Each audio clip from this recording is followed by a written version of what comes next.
Halo netizen, perkenalkan nama saya Muri. Ini adalah vlog perdana saya dan saya juga masih mau mencari sih sebetulnya vlog saya itu isinya arahnya bakal kemana. Tapi pastinya kan akan berhubungan dengan apa yang menjadi aktivitas saya gitu. Terus isi dari vlog saya ini bisa jadi nanti isinya bersifat entertaining, bisa juga sifatnya informasi, atau sifatnya tips and tricks. Nah, untuk vlog perdana ini, saya akan membawakan topik yang berhubungan dengan profesi saya. Saya bergerak di bidang biro perjalanan wisata. Jadi teman-teman juga pada tahu ya, kalau udah biro perjalanan wisata, isinya pasti tentang tiket pesawat, tentang hotel, tentang cruise, tentang tour, dan lain sebagainya. Saya akan membawakan topik tentang tiket pesawat saat ini.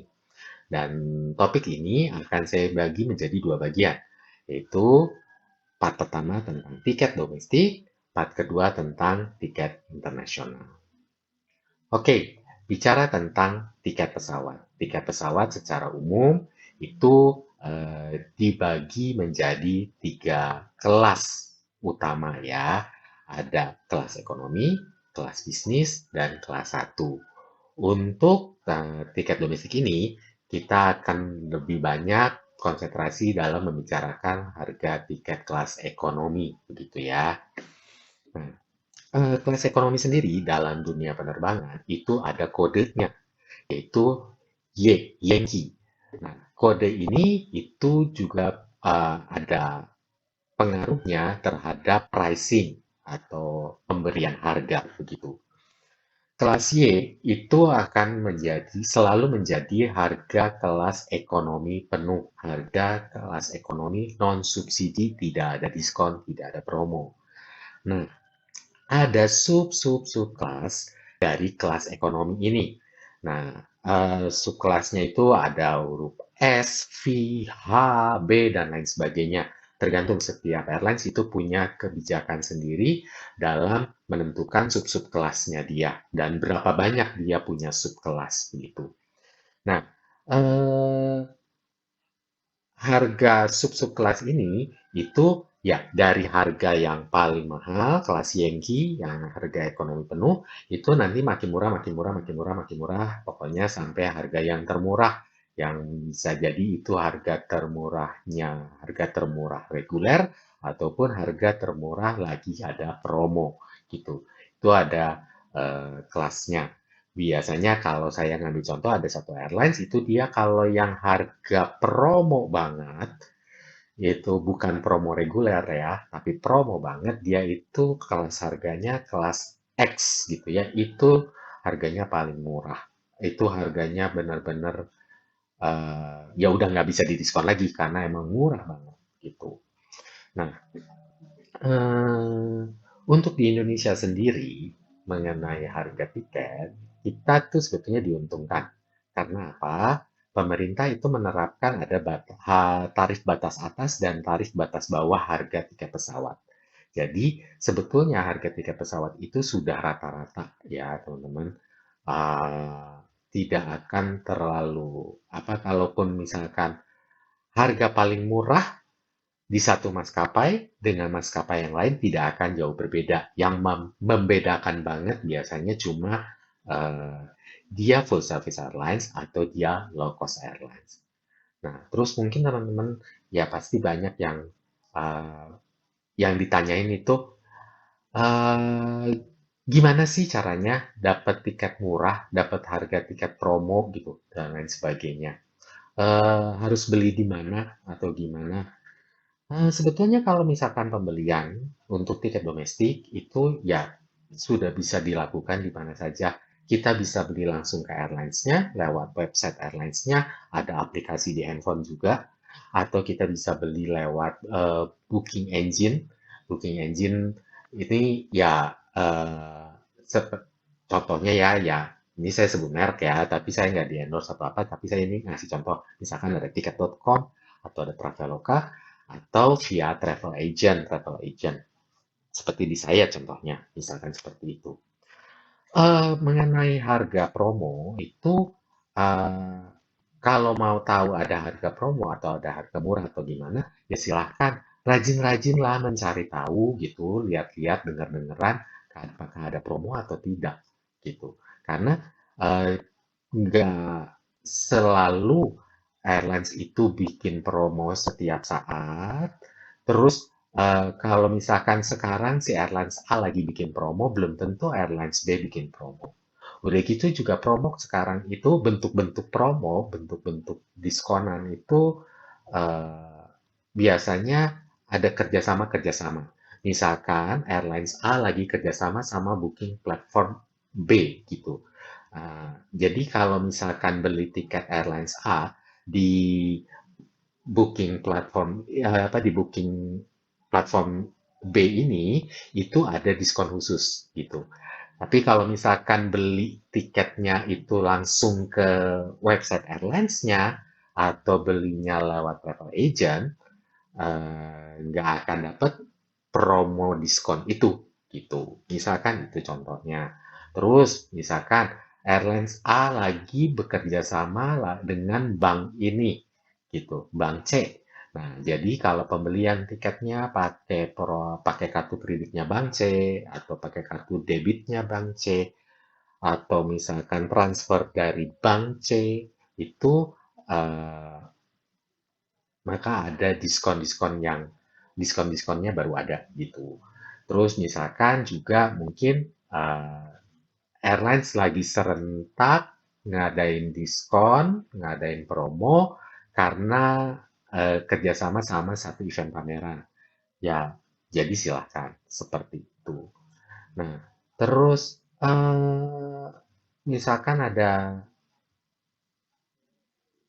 dalam kondisi kita tuh lagi susah, apa kayak susah ada satu susah dapat harga murah, dua susah dapat tiket gitu. Kok tiket pada habis di mana-mana ya?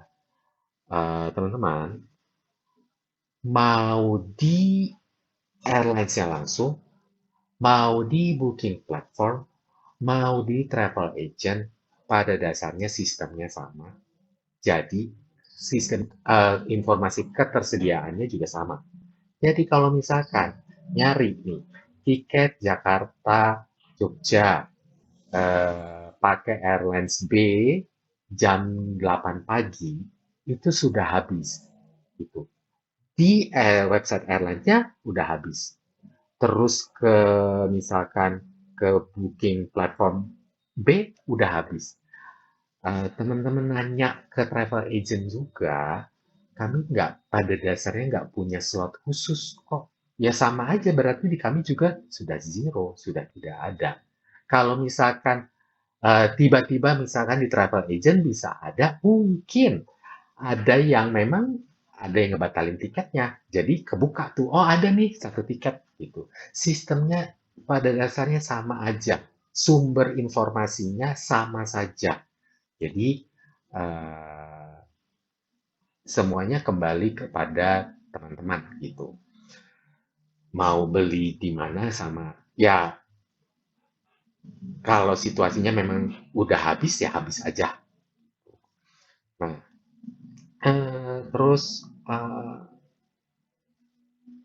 misalkan kalau kita beli tiket, pokoknya pengen banget dapat harga murah gitu, bisa dapat harga yang oke gitu, itu kapan sih belinya gitu? Di luar ada promo gitu mungkin ya.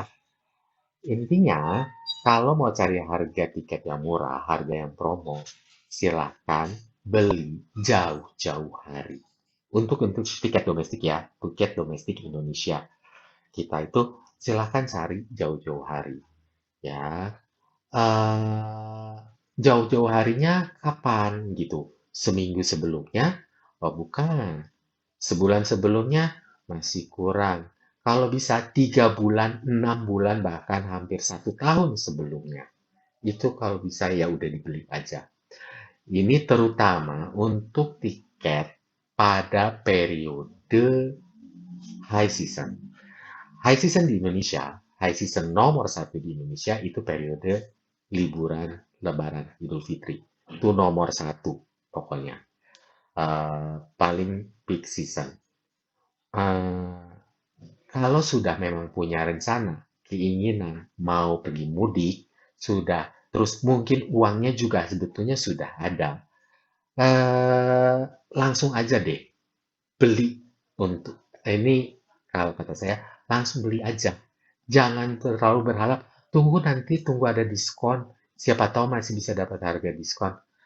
Yang namanya tiket promo itu atau tiket ya pokoknya tiket yang harga murah itu sifatnya ya ketersediaan, siapa cepat dia dapat, sama untung-untungan. Jadi kalau untuk periode yang high season sekali seperti yaitu periode libur Lebaran, eh, percuma nggak usah nunggu-nunggu ada promo. Beli aja begitu emang eh, udah punya rencananya sudah jelas, duitnya udah ada, beli. Nggak usah nunggu-nunggu tanggal-tanggal apa promo-promo. Nah, kalau misalkan ada rencana-rencana perjalanan lain, nah di luar dari libur Idul Fitri gitu, ya silahkan. Eh, Pokoknya high season nomor satu di Indonesia itu libur Lebaran. Lalu diikuti dengan libur Natal dan Tahun Baru. Terakhir itu pada saat periode liburan anak sekolah di pertengahan tahun. Uh, jadi, uh, tapi pokoknya kalau mau dapet apa? Kalau mau dapet tiket di periode libur Lebaran, jangan nunggu-nunggu promo. Di luar itu, oke lah, kita masih tunggu ada pas ada promo gitu. Nah, tapi ya itu, saya bilangin balik lagi. Siapa cepat dia dapat, tergantung ketersediaan, sama ya untung-untungan, rezeki lah kalau misalkan memang pas dapet gitu. Eh, Ya, pembelian tiket jauh-jauh hari ada risikonya juga. Ya, tapi harus siap dong menanggung resiko gitu. Udah ngeker nih, oke saya nanti mau ngambil cuti, mau weekendan di periode tanggal sekian sampai tanggal sekian. Oke, ada tiketnya udah beli-beli. Tahu-tahu eh, apa dan itu dapat harga promo, dapat harga murah banget. Terus tapi tahu-tahu pas menjelang hari H ternyata kita nggak dapet cuti, gitu nggak dikasih cuti, atau mungkin ada permasalahan lain, entah mungkin kita jatuh sakit atau anggota keluarga kita jatuh sakit atau apapun yang akhirnya kita nggak bisa berangkat, ya sudah. Terus biasanya tiket yang promo banget itu tidak bisa di cancel dan di refund biasanya ya. Jadi ya sebetulnya eh, belilah semuanya, eh, tapi tetap sadar tentang resiko gitu. Nah, terus ngomongin apa lagi nih ya? Oh ya, misalkan gitu, kita mau beli tiket itu, kita mau udah punya rencana, kita mau pergi pas ada tanggal merah long weekend. Oke, long weekendnya itu ya cuma Sabtu Minggu, udah paling gampang lah seperti itu. Terus eh, ya kita pengen pergi misalkan mau ke Jakarta, ke Bali gitu. Udah gitu perginya kalau bisa Kamis malam syukur, kalau enggak paling enggak tuh Jumat pagi gitu. Terus pulang hari Minggu. Oke, kita nyari. Eh Begitu nyari gitu lah. Kok harganya nggak murah-murah amat ya? Kok harganya udah agak sedikit di atas rata-rata? Kok nggak bisa dapat promo? Logika itu berjalan sebetulnya. Itu long weekend, pengen Jakarta Bali, terus ya pengen perginya hari Jumat, pulang hari Minggu. Yang punya pemikiran seperti itu bukan hanya Anda seorang. Ada ribuan orang lain di luar sana yang sama punya pemikiran seperti itu. Yang sama istilahnya jatuhnya ya cepat-cepat. Siapa cepat dia dapat beli tiket itu gitu. Terus ya ini bukan cuma ini kalau udah ada long weekend seperti itu biasanya kelihatan harga keberangkatan hari Jumat dan hari Sabtu itu pasti pada tinggi. Terus harga tiket pulang Bali Jakarta di hari Minggu itu sudah pada tinggi atau bahkan habis gitu. Mungkin masih ada dengan harga yang juga tidak murah-murah banget hari Minggu pagi buta. Jadi penerbangannya misalkan jam 6 pagi. Nah, karena orang ya pada pulang itu pengennya lebih siang, lebih sore, lebih malam. Kan liburlah usai tidak ada yang senang gitu kan. Jadi justru penerbangan pagi itu mungkin nggak banyak peminat, masih ada, kalaupun harganya juga udah tinggi. Karena yaitu orang-orang yang daripada gua nggak pulang, kan gua mah seninya harus kerja, anak-anak harus sekolah, harus kuliah, dan lain sebagainya. Ya pokoknya ya harus punya tiket untuk pulang. Ya seperti itu. Ada logika-logika yang harus, ya logika-logika itu tetap berjalan gitu. Terus tiket domestik tentang apa lagi ya? Oh ya, intinya beli di kalau beli tiket domestik gitu, mending beli di mana? Mending beli di agent, mending beli di airlines langsung, atau di booking engine, booking platform. Semuanya itu kembali kepada Anda. Eh, Anda hanya sekedar membeli, Anda pada itu memang betul-betul ada kebutuhan, eh, atau seperti apa? Ya saya, kalau saya sebagai biro perjalanan, travel agent, beli di kita dong. Ya istilahnya dengan beli di kita, kan Anda juga ngasih makan sama kita gitu loh ya, rupiah-rupiah. Ya berapa rupiah itu buat kita. Airlines itu eh, tiket domestik itu ada sih komisi ke agent, tapi kecil banget. Percayalah, itu kecil banget kok. Nggak yang, pokoknya nominalnya kecil. Pasti orang yang pernah kerja di tours and travel ngerti deh. Yang namanya komisi dari tiket domestik itu kecil banget. Kalau saya bilang sih, clue-nya apa dong ya? Paling cukup buat beli cilok kayaknya. Iya, cilok kayaknya cukup lah. Cuma cukup beli cilok. Hmm, kecil sekali. Nah, ada juga airlines yang memang dia tidak kasih komisi sama kami, gitu ya. Jadi kami harus ya ada upgrade biaya servis, gitu kan. Kami istilahnya nge-charge biaya servis. Eh, Terus, yaitu kalau memang ngejar pengen murah banget, ya silahkan cari promo gitu.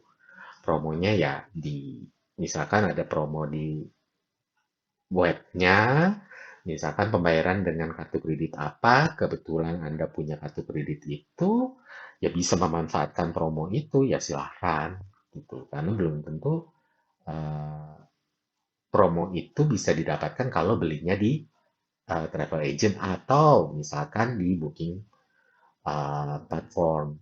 Nah, gitu. Jadi eh, semuanya silahkan kembali kepada konsumen. Saya tidak mungkin lah encouraging, ayo dong beli ke travel agent lah gitu. Uh, dan tiket domestik itu sifatnya fluid ya, cepat. Orang itu pergerakannya cepat. Dan lagi, yang beli tiket domestik itu kan bukan semuanya mau liburan ya, gitu. Ada orang untuk bisnis, ada urusan kerjaan, dan lain sebagainya. Jadi, ya, tiket pesawat domestik itu sangat fluid. Oke, apalagi ya tentang tiket domestik? Tentang misalkan kita mau perubahan jadwal. Oke, perubahan jadwal itu bisa dilakukan selama kita juga, ya maksudnya eh, tetap ada syarat dan ketentuan. Oke, nomor satu biasa itu pasti kita harus ada bayar biaya administrasi. Ya biaya administrasi atau penalti ke airlines untuk perubahan. Itu ya variatif ya, tiap airlines punya charge sendiri. Misalkan berapa? 75.000 gitu. Untuk itu hanya biaya administrasinya aja, cuma dendanya. Udah gitu, Eh, Misalkan kita ngerubah hari, ngerubah jam, itu dilihat ininya, apa namanya, kelas harganya. Tiket yang sudah kita pegang, misalkan harganya Rp1.100.000. Eh, Kita rubah, ada kursi untuk hari berikutnya di jam sekian, tapi harganya itu Rp1.200.000. Nah, kalau mau kita rubah deal, itu kan ada selisih harga 1.200.000, 1.100.000 tiket kita dan tiket baru tuh 1.200.000, ada selisih 100.000.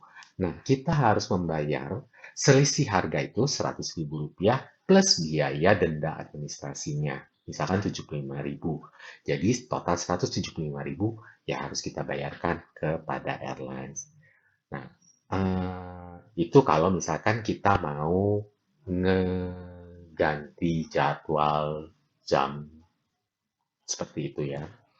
Terus ada juga misalkan kita mau cancel and refund. Oke, teman-teman, biasanya untuk cancel and refund, kalau tiket itu adalah tiket yang harganya promo, tiket yang sangat murah, misalnya saya ngambil contoh dari salah satu airlines itu dia ada kelas X, itu kelas yang amat sangat promo, sangat-sangat murah. Biasanya kalau sampai kita nggak bisa terbang, tiket kelas X itu tidak bisa dibatalkan dan tidak pernah akan bisa kembali uang. Nah, tapi kalau misalkan kelas harganya bukan yang kelas X ini gitu, ada sub-sub kelas lainnya, itu biasanya bisa mau di-cancel dan refund. Tapi kembali lagi, ada peraturannya. Biasanya, tiket pesawat itu pada dasarnya secara umum dibagi jadi dua bagian, dua komponen besar.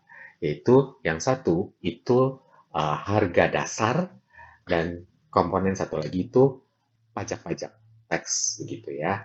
Nah, si biasanya saya lupa sih, soalnya jarang banget pernah ngurusin cancel refund tiket domestik.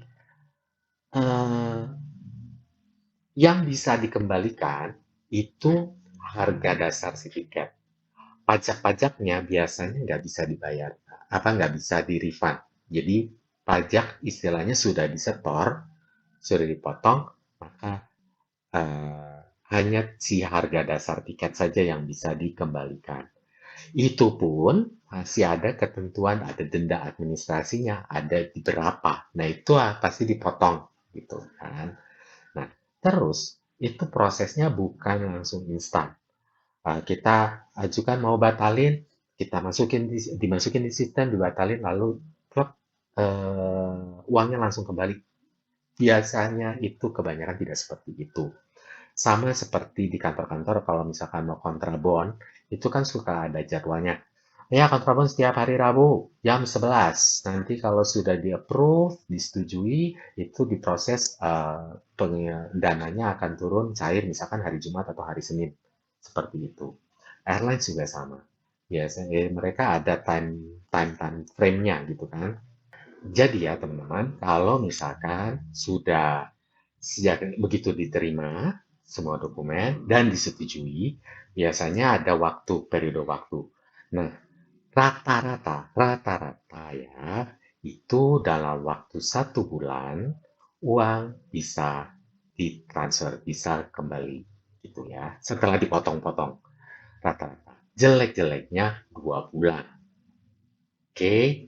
Nah, tapi ada juga dalam kasus tertentu, kalau misalkan memang si airlines-nya lagi nggak yang sibuk banget atau misalkan begitu banyak pembatalan dan apa semua, dia bisa dalam 2 minggu itu uang bisa masuk. Ada juga. Tapi eh, mereka sudah punya peraturan. Jadi dan mereka pasti di peraturan itu dikasih waktu maksimal rata-rata sekitar 2 bulan, bahkan 3 bulan. Tapi eh, biasanya suka lebih cepat untuk domestik itu rata-rata. paling lamanya sekitar 1 bulan uang bisa kembali. Perlu juga menjadi catatan untuk teman-teman, ada airlines yang tidak istilahnya cancel bisa, tapi tidak bisa refund. Refundnya tidak dalam bentuk pengembalian dana, tidak dalam bentuk pengembalian uang, tapi dalam bentuk voucher kredit. Ada airlines itu ya. Jadi tolong kalau sudah begitu memang peraturannya dari awal, ya memang tidak akan pernah keluar uang. Nah, voucher kredit ini biasanya ada masa berlaku, misalkan berlaku sampai dengan 1 tahun ke depan. Udah gitu, ya pokoknya bisa dipakai untuk pembelian tiket pesawat di airlines tersebut dengan rute kemanapun. Misalkan kita punya kredit voucher kredit senilai 2 juta rupiah. Itu voucher kredit rute Jakarta mana ya? Katakanlah Jakarta Medan, katakanlah begitu. Eh, terus kita jangan 2 juta rupiah itu misalkan Jakarta Denpasar kita batal nih batal terbang. Udah gitu jadi kita batal kita dapat voucher kredit. Udah gitu kita mau pergi lagi jadinya tapi ke Jakarta ke Medan gitu. Jakarta ke Medan itu harga tiketnya misalkan 2.500.000 gitu. Kita punya voucher kreditnya 2 juta. Ya, itu bisa dipakai 2 juta, sisanya nanti ya kita tinggal bayar kekurangannya 500.000 lagi. Seperti itu. Contohnya seperti itu.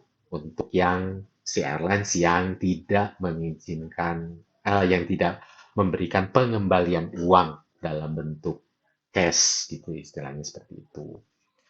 Nah, itu untuk tiket domestik, perjalanan domestik, apalagi ya yang mau dikasih tahu?